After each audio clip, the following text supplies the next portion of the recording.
আসসালামু আলাইকুম। আমি ছোট্ট একটা গল্প বলবো। আজকে মনটা অনেক খারাপ।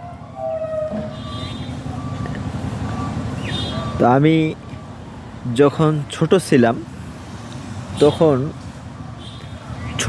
তখন তো আমি ছোট, তখন কিছু বুঝতাম না ঠিকভাবে। আমি ছোট ছিলাম। তখন সরকারি ইলেকশন হচ্ছে। তো আমার বাবা বিএমপি করে। তো বাপ আমার আম্মা হলো অনেক সরল সহজ মানুষ গ্রামের।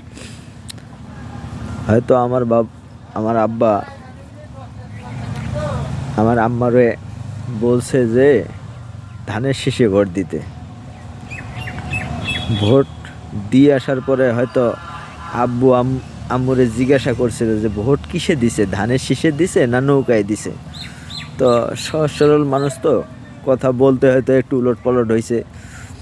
তো যত সম্ভব মনে হয় যে ভুলেও হয়তো নৌকায় দিছে বা আওয়ামী লীগের ভোট দিছে, ধানের শীষে দিতে পারেনি বা দিছে বা সঠিকভাবে বলতে পারে না আম্মু কীভাবে বলছে।